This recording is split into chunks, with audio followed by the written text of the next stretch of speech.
Hey everybody, I'm Brian Clapp, VP of Content and Engage Learning at workinsports.com, and this is the Work in Sports podcast.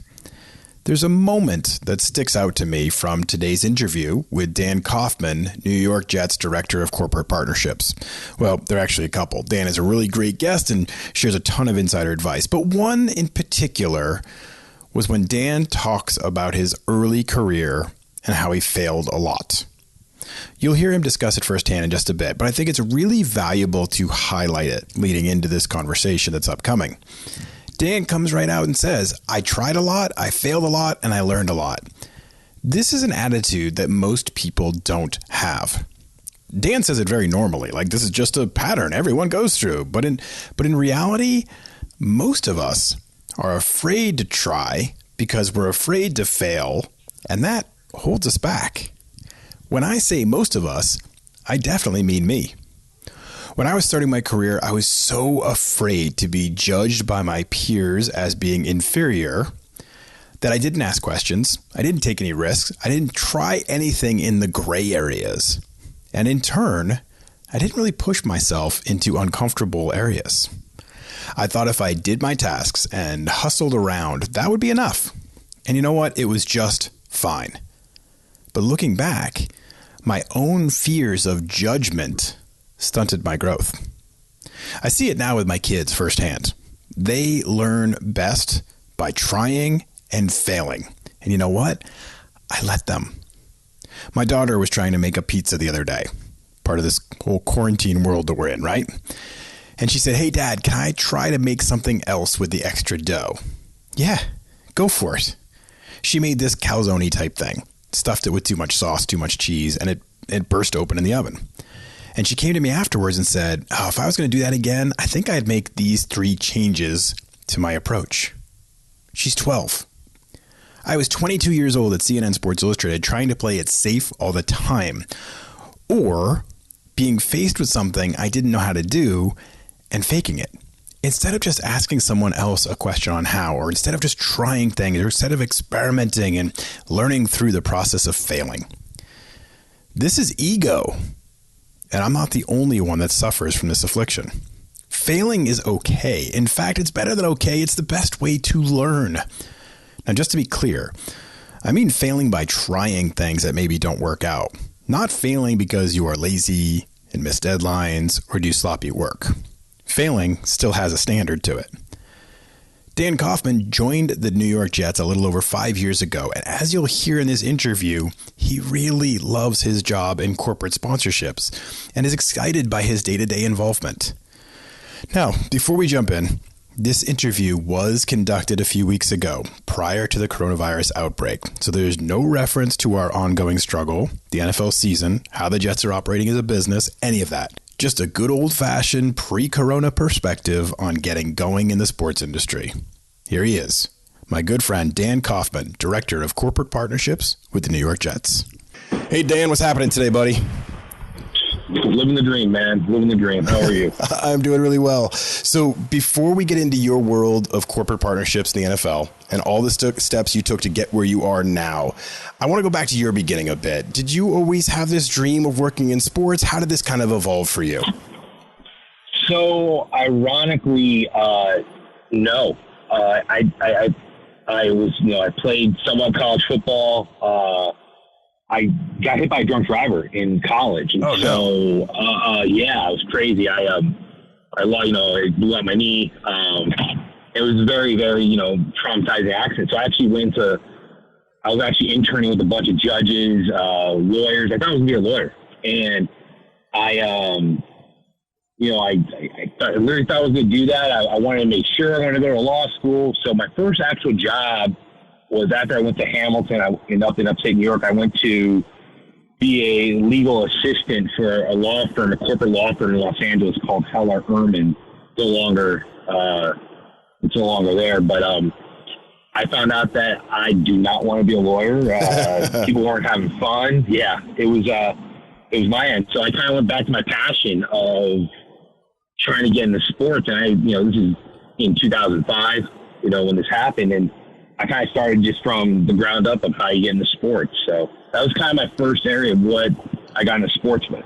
So when you say that, when you start from the ground up, what did that mean to you? How did you kind of look at it and say, all right, I don't have a ton of experience. I haven't done internships in sports, but that's where I want to be. Well, what was your approach then to getting in?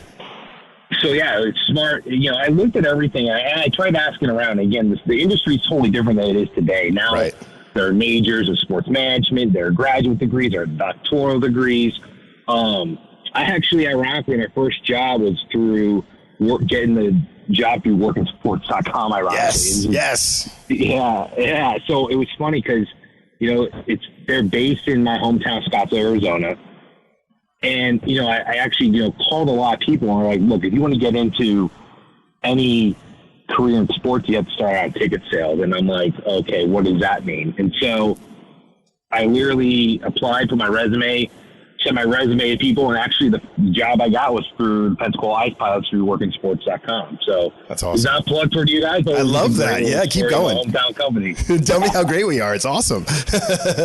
So, okay, let's talk about that Pensacola Ice Pilots, because that's got to be a pretty major move. You're going from, the law world to then ticket sales. You're at a minor league hockey team trying to sell tickets for hockey in the South. I mean, that's a pretty difficult indoctrination into this world. But in your first year doing it, you led the organization in revenue. So that's pretty impressive to turn that corner and just start knocking it out of the park right away. What did you learn about sales and marketing early on, and kind of what it meant to be successful in that role? Great question. I would say I think I have a temperament of learning to fail fast, and I just kept failing. I know it sounds crazy, but I just kept failing. And, and how I learned was through my mistakes. And, maybe a call might not work here, but a call might work somewhere else. I might change how I talk. And I got to tell you, the biggest thing I think from my end of being raised in Arizona, going to school in upstate New York, first job in Los Angeles, then going to the deep South, it was a real culture shock. Yeah. Because people move slow, down there. And again, people were like, when people are going to their first job, you got to go anywhere, wherever the job is. My place is Pensacola. And I would just say, though, how I learned everything was just failing fast. And from that end, I just kept working and going and just calling and meeting people, get involved. The chamber, I was learning my way from that first job of doing that. So it was a cool experience. I was only there for, a couple of season and a half, and then the opportunity came to go to Tampa, but it was a cool experience. I mean, I failed a lot. I failed a lot with people, with culture, and I'm glad I did it in a small town, and it was a good experience. So. Did you feel like with that first role where you were selling season tickets and you're selling group sales, you're doing all of that kind of work, the revenue focused roles, did you kind of feel like, okay, this is my fit? Because it sounds like you were still trying to discover a little bit as well. Did it feel like you were in the right zone? Well, yeah, it was. I mean, you got to think about it, in the minors, it's totally different than the majors, because in the minors, you're doing game operations, you're doing marketing, you're doing radio. I was doing team travel. I was doing, of course, my last part of it, I was doing some corporate sales and sponsorships. So I was learning that. And to be candid, of all these different roles, I learned so much within the minor league system. I tell a lot of up-and-comers in the sports industry, the minor leagues where you might do it for a couple of years, but you touch everything. Yeah. I really thought my favorite, in my opinion, was corporate sponsorship, which is my role, because I think I had the most fun of that, but I didn't know it though. And I touched a lot of different places I was in Pensacola. That's really cool. Yeah, we suggest that a lot too. It's like the minor league baseball, minor league hockey, they have the same expectations. Like there's an expectation they're going to put on a great event every night, and yet a much smaller staff. So you're going to have to do a lot more. And getting that wide breadth of experience can be a really powerful foundation moment for your career. Yeah, you wear a lot of hats. And you know what? Sometimes if they do a teddy bear toss when they do a first goal scored, you have to run out, get a bunch of teddy bears and go work with the ice crew and whatever has to happen. I had to wear the mascot for one night. That was my hazing. So it was cool. I mean, I've done it all when I was there, and it was a good experience. Yeah, that's cool. So you've also, minor league hockey with the Pensacola Ice Pilots. You then were mid-major college at University of Toledo, major college at University of Wisconsin, and now in the NFL with the Jets. Other than, and you had to stop in there with the Tampa Bay Bucks too. I don't want to miss that. Other than the obvious, much bigger budgets and larger staffs, what do you kind of identify as the main differences in the varying work environments? Of course, they're all connected to sports, but I mean, there's a big difference in all those steps, I'd imagine. Yeah, no, I truly, you kind of hit the nail on the head with this. Like, it's all like football's football, hockey's hockey, baseball's baseball, but it's just different. It really is. Like, the collegiate world is a different fan base. You're marketing to a loyalist fan base from that end, where in the NFL, what I've been doing, it's just bigger and more abundant budgets. We can do more. They got clients to take care of clients for renewals, for upsells, for new business. So I think, in my opinion, it's a lot different, but I learned a few things from each different step of my job to make me where I'm at right now. So, from Tampa Bay, I learned really how to grow when I started in, inside sales, to selling ticket sales, selling group sales, selling suites, to then taking a step back, to take 3 steps forward to go into Learfield at Toledo. Again, very similar path of where I was in Pensacola, where I was in a very small market. I made a lot of mistakes. I failed fast. It's the same thing. And it kind of really fine-tuned those skills. And then when I got promoted to Wisconsin, that was a lot bigger. Big Ten school, top 5, probably top 10 athletic budgets.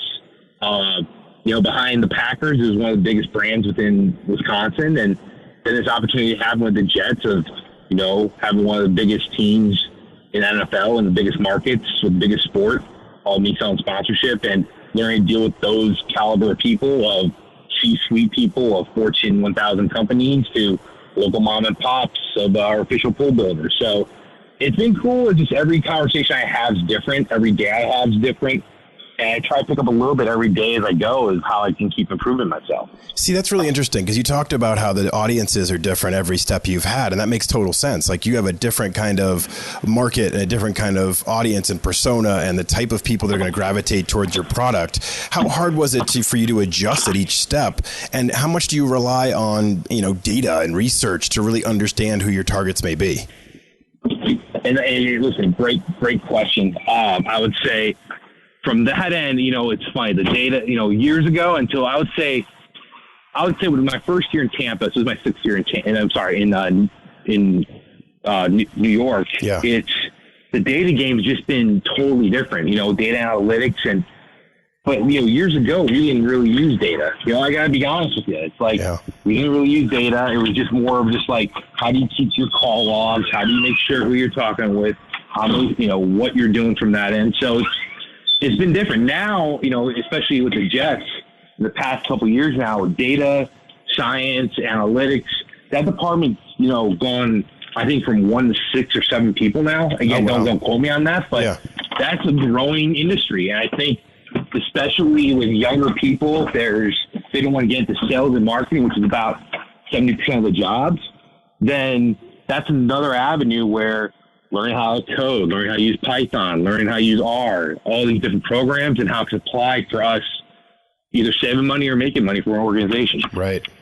Yeah, I said this once before. I interviewed Maylin Vu, who is the director of talent acquisition for the Cleveland Indians, and she said the number one role they're trying to fill is business analytic roles. So just trying to figure out, unlock that code to figure out, how to make us more money. And that's really, so much of it is in data now. So it is interesting that you're finding that as well. It's interesting. You and I were talking a little bit before this interview, and we were both talking about how we talk to college-age students a lot, and I do the same. I talk to college-age students a lot throughout the year, and whenever I mention to them that the sports sales jobs are plentiful, they all kind of roll their eyes at me. But if I say sports marketing, they all kind of perk up, like, oh, marketing, okay. But isn't the truth that the line between the two is pretty blurry? I mean, sales and marketing kind of go hand in hand, don't they? I would say so, but I think the biggest thing is, and I say this to everyone who, I get reached out, every week by a prospective person that wants to get into sports, or through my family member or friends, neighbors, et cetera, about how did you get your job in? And, the biggest thing I kind of tell a lot of, people who want to get into sports is, you're going to have to get into sales. I get a lot of people are like, want to do social media. They want to do marketing. They want to do other aspects. And I'm like, that's fine. I think everyone who's worked in sports for the most part is starting in ticket sales. And part of that is just creating and having interpersonal communication skills. I think the biggest thing is with people trying to get into sports is, learn to talk with people. Like I say, it sounds so simple, but learn to read people, learn to, ask questions, have that natural curiosity. I think that's really important. And just not only just working in jobs, but just figuring out, different careers, about different people, their different backgrounds. And so, I'm a natural person. Even though this interview, you're asking me the questions, I am talking a lot in this interview. Usually when I'm talking with others, I'm asking questions and I want to learn more. And that's the way I think the world works is, people love to talk about themselves.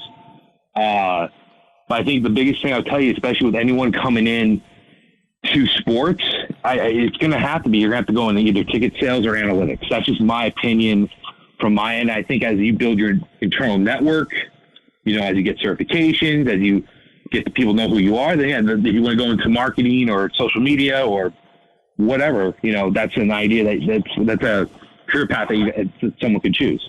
Yeah, there's so much power when you have a proven track record of revenue generation. Like if you have that on your record, if you have that on your resume somewhere, that just speaks volumes to the way that you can make a difference in an organization. Like it's non-debatable. Like it's data points. It's like you can't argue that. So anybody gains strength, I believe, if they get in sales, they find some success there, they start to put some, like you said, building that interpersonal connections, being a better listener, all of those things. It's a really powerful tool to have in your foundation. So, okay, we both acknowledge that people tend to hear that and they're like, yeah, sure, but I don't really want to work in sales. What do you think? From your experience, you've been doing this a long time. What do you think is the most under or misunderstood part of working in sales? Because it sounds like you're having a lot of fun. Yeah, no, I mean, I like my job because it's different every day. Like, I honestly don't think I can do the same thing every day. I just don't think that's just not in my mantra. It's just not who I am. From that end. So, the first years working in sports and inside sales, you're going to be on the grind. You're going to be making your 100 to 150 phone calls a day. And, team's doing well. That's great. Team's not doing well. That's not good. But you got to overcome those objections and move forward and have adversity from that end. So, to answer your question, in my opinion, it's just, I like it. It's funny. You're around people. It's different. It's not doing the same thing every day. So I kind of answered my question in the beginning, but that's what I like to do. I love it, especially in sponsorship. I learned so much about companies and industries and stuff I would never know about if I was just doing a day-to-day job. I learned a lot about, I did a blowtorch deal this year. I knew nothing about blowtorches. And yeah, so it's just been those things of that's what I like. And that's just, again, it's that natural curiosity of learning about companies, industries, and all that. So you have an official blowtorch of the New York Jets? I love that. It's not an official blowtorch. They were just a partner. But no, it was just one of those things that, how did that happen? We found out one of our former alums, Nick Mangold, was working with a company based in Columbus, and they came to us about an idea about tailgating and using blowtorches, and we created a partnership. I love it. Yeah, and it sounds like there's so much creativity involved too. It's like you're finding the connections between a business and your Jets. Like you're trying to figure out, okay, what's that magic formula that I can present them with, right? I mean, isn't that kind of how it works? Yeah, I mean, it's a needs analysis. You have to figure out what are they trying to accomplish. Like every company's trying to make more money, obviously, through marketing and advertising and hospitality and things of that nature. But, how can we customize it and how can we create something unique that's a little different to engage their potential customers or current customers? And it's funny, people come to me, we're talking in the process, and they come to me, they're like, hey, send me a proposal. I'm like, I can't really answer that question yet because I don't necessarily know what you're trying to accomplish. Right. And sometimes, that kind of shakes them up. I'm like, look, I'm just being candid. It's just one of those things that until I understand what you're trying to accomplish, then we can kind of put a platform together that would make sense to your needs and wants. Yeah, you have to be able to be a good listener and understand what they need, or else you're just shooting in the dark, I would imagine. So I'm really curious about this. You've obviously seen education as a major component of your success. After Pensacola, you landed a role with the Tampa Bay Bucks. At the same time, you went back and got your master's. Now you're with the Jets and you're getting your doctorate. Why was this a part of your plan? Why was advanced education something you saw as being really important to you? And oh my God, are you crazy for getting your doctorate? That seems insane to me. Yeah. I got a lot of people saying that all the time. They're like, wow, I have to call you Dr. Kaufmann. No, no, you know, I got to tell you, my whole family was a bunch of educators. They worked in education. I don't know. I look at education as a way to learn new skills and apply to the real world. Like when I went to Hamilton, it was a liberal arts college. I knew nothing about business. I really did. I didn't take any business courses. Learn how to read, write, and talk. So I went to the University of Tampa while I was with the Bucks. I got my MBA, and then I decided to work more and got my MS in marketing. You know, I think with this role here, it was just something that I wanted to do. I think me learning more about data collection, more on analytics, more on just where the world's going. I am getting my doctorate now in business administration at the University of South Florida. And yeah, is it hard? I would say so, but it's a challenge I like. It's something that I'm very passionate about, and it's, you know, balancing life now. Now I'm married, so I got to make sure my wife's happy. I got to make sure my dogs are happy. I don't have children yet. But, you know, it's just one of those things to where it's, you know, it's something that I want to do right now. And I think I got another couple of years left, and then I'll get my letters and see what my next goal is in life. Every single highly successful person I've ever interviewed, when you ask them to boil it down, like what do they think is the pattern for success, they'll all say being a lifelong learner. They always say that, like just wanting to be curious and learn. So good for you for going after that, because I wouldn't have the patience. So let's talk about your role with the Jets. You're the director of corporate partnerships. Explain the main thrust of your role. And I know you kind of told us a little bit about this, but what you like best about it. I know you obviously like connecting with people, but get into the nuts and bolts a little bit. Tell us a little bit about what it means to be the director of corporate partnerships. Yeah, so there are 6 of us that are directors. Many of us have had at least a dozen or more years experience working in sports. That's either in ticket sales or, you know, consumer sales and or sponsorship. You know, it's one of those things to where, you know, as a mature property of the Jets, you know, we have to figure out new ways of revenue by sponsorship, advertising, marketing, things of that nature. And so from my world, looking at that is I have to find new companies, new other sectors. So, you know, I work a lot with state government, federal government. I work a lot with education. I work a lot with unions. I've worked with just different new businesses that I've done deals with from there. And just because the property's been so mature and we have to find new ways. So it's having those conversations, explain what we do, and kind of go from there. That's cool. So obviously you've made this very clear, but relationships matter a lot in sales and marketing, and getting in front of people and being charismatic and listening and all of those things. But it's also, you know, it's not just with prospective clients, it's also within your own organization. I read a recommendation of you from Clay Hampton, director of operations with the Texans, who said about you, from the very first time I met him, he immediately made an impression on me as someone who would be a great teammate.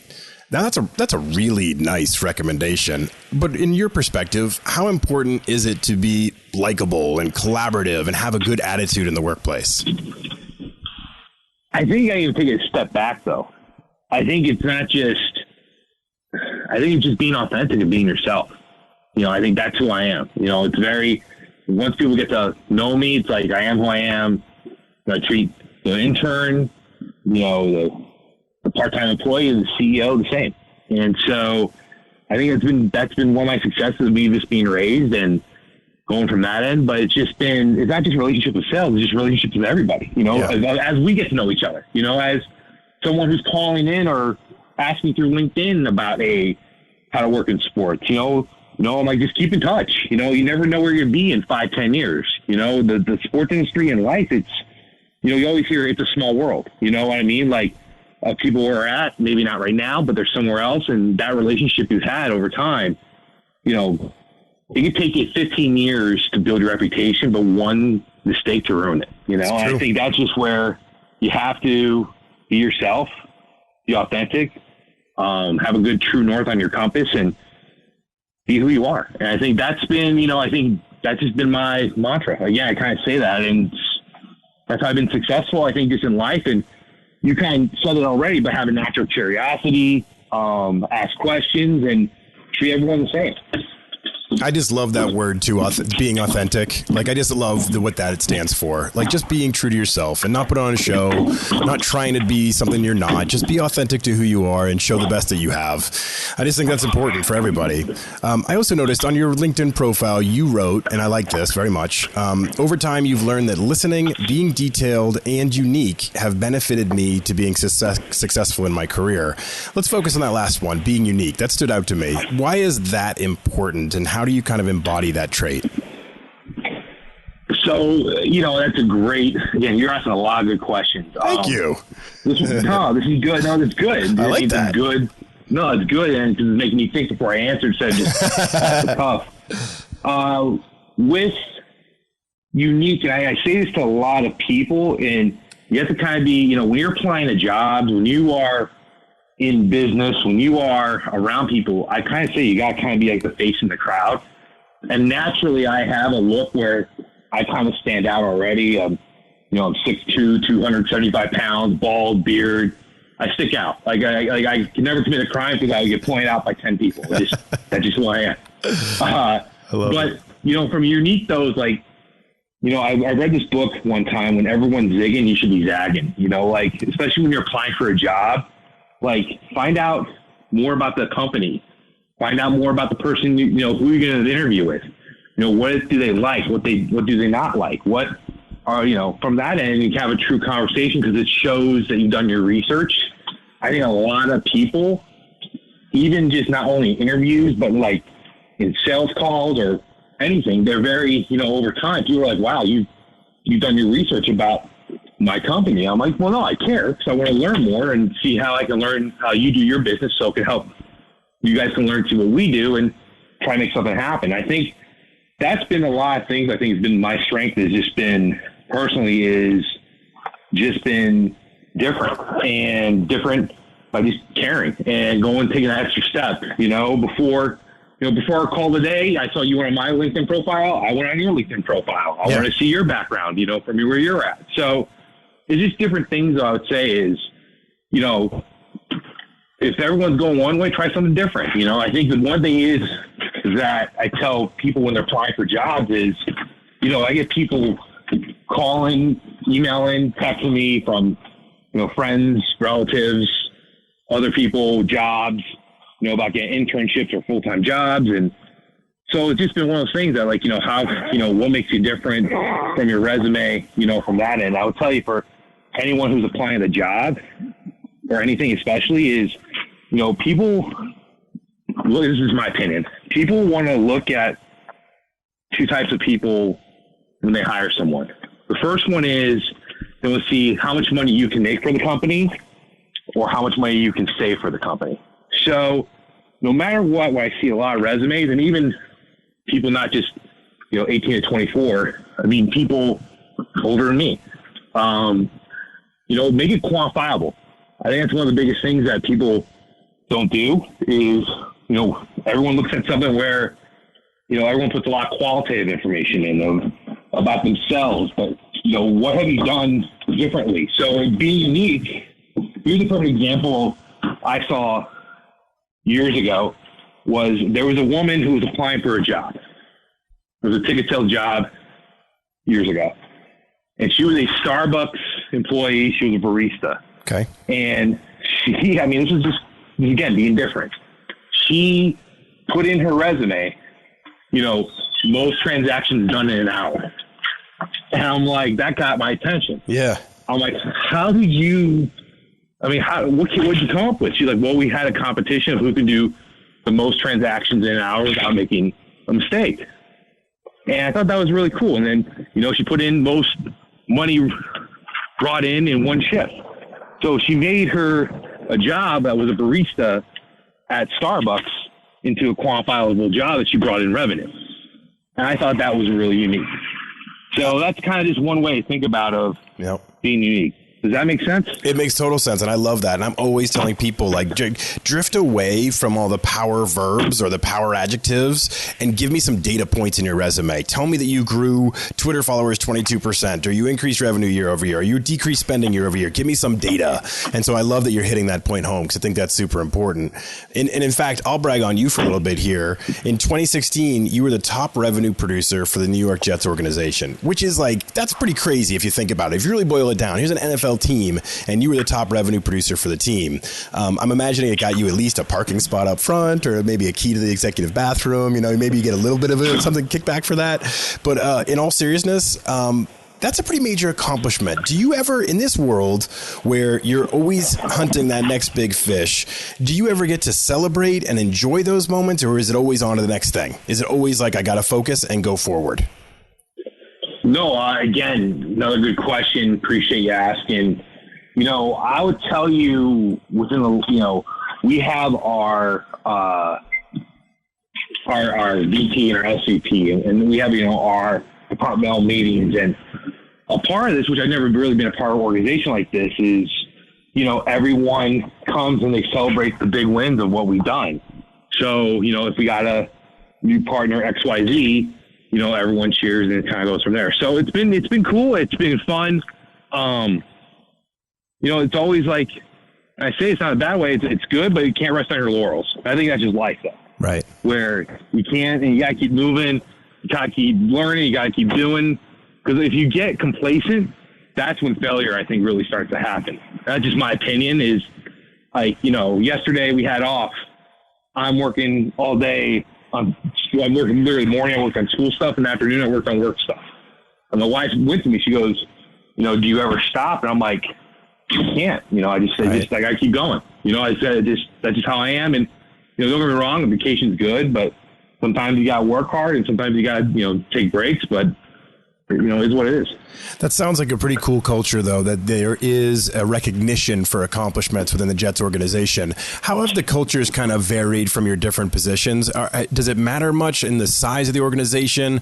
Does it come top down where like the CEO kind of establishes what the company culture is going to be like? Like, who plays a role in establishing the corporate culture from your view? Because you've been at multiple different organizations. You've probably seen it from a lot of different angles. Where does that kind of come into play as just kind of establishing the culture? I think, you know what it is? I think it's more time. I think as time has gone on, organizations are getting bigger. The industry's actually changed over the last 15 years. You know, it really has. I mean, it's been unbelievable where, you know, no one even had an inside sales department. You know, like there wasn't that. You know, it wasn't where, you know, they had, you know, people outside of college come in and get jobs directly. I think that's absolutely have changed a lot. From that end. But, you know, I think, though, leadership comes from down top. That's just my mentality. I think, you know, many people stay at their jobs or leave their jobs. A lot has to do with their management. Yeah.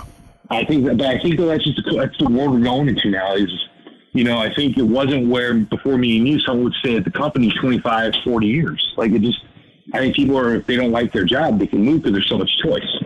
Right. Yeah, it's true. It's true. And culture is playing a much bigger role now. It does just seem like it's something that's being talked about a lot more and trying to retain your talent more because you're right. The options are out there. I mean, we know that firsthand. We have 25,000 jobs on our job board right now just in the sports industry. The options are out there. So it's really on the companies to establish a culture that makes people want to stay. Because you know, you've been in hiring, you've had staff. Like it's hard to bring in new talent and to replace somebody and to go through that all over again. It's much easier to keep your stars. Yeah, and again, the thing is, and grow with them. So, like, you know, a good area is, like, you know, what are your objectives that you want to do? And that's something that you as an applicant, you as an employee want to look at. You know, it's just something to where, you know, where do you want to be in, you know, the next 3 years to 5 years? Like, what do you want to accomplish? And that's something that as time goes on, you know, that's the company that should be supporting your goals and need from that end. Right, totally. So we're going to finish up with this, and Dan, this has been awesome. You're just giving us so much great information, but I know you got a busy day ahead of you, and I know you have things you got to get to. So let's finish up with this. I know from our job board, at least 50% of the jobs in the sports industry are connected to sales, possibly more. That number varies a good amount, but it's always right around 50 to 60. And we both know if you can show a history of generating revenue, you'll never struggle to find work. So how do we convince the young people in our audience that sales roles are worth pursuing and are high ceiling and have all these great potentials in them? How do we do that? It's a great question. I think, in my opinion, I think there's a perception of sales of like, it's not a glorified job. I absolutely love my job. I think it just has to be taught in the schools, and I think people have to understand that, if you want to get into sports, this is what you're going to have to do. This is what everyone's done. This is what people need to do from that end. And, if you had told me, 15 years ago, hey, you're going to be selling for the Jets, I would be like, no, I don't want to. I didn't know that. Like, I would not know that. So I would just kind of say, in my opinion, it's a great opportunity. It's a great way to get into sports. It's a great career. It's a fun career. You're going to change. Every day is going to be different for you. You're going to be challenging yourself because you're self-motivated, and it's a great career. I honestly don't know what else I would be doing besides this. Yeah, and you're working for the New York Jets. I mean, that's pretty damn cool, right? I would definitely say that as well, yes. But, I mean, it's when I started off this call, I said, hey, well, how are you? I'm like, I'm living the dream. Like, I always want to work for an NFL team. I've got an opportunity to work for 2 NFL teams. Yeah. And I consider myself very lucky, but you can't rest on your laurels. You got to keep moving. Again, it's the same thing I kind of said a few minutes ago, where I love what I do. But you got to have continuous growth, and you got to keep learning, and you got to keep moving forward. Dan, this has been great. Thank you so much for coming on the show. This has been an incredible amount of knowledge. And I'm even going to say this, as a Boston guy, born and raised, a Patriots fan, I'm gonna give you a go Jets. I'm gonna cheer you on a little bit here. Dude, one fan at a time. That's how we gotta do it. That's how we gotta do it, man. No, listen, I appreciate your time. I really do. And if there's anything I can help you guys, anyone who's listening to the podcast, go to my LinkedIn page. You can look up Dan Kaufmann. It's Kaufmann. I'm always here to help. You guys have any questions? Look forward to talking with you and reaching out and mention anything on this podcast. It would be great, because I just want to see, how people follow up, and just would love to track that. So I appreciate your guys' time, appreciate your time, and look forward to continuing those conversations. Thanks to everyone for listening, and thanks to Dan for jumping on the show. There's so much I loved about the interview, but in particular, I loved how curious he is to keep learning and growing. That is how you make it in this world.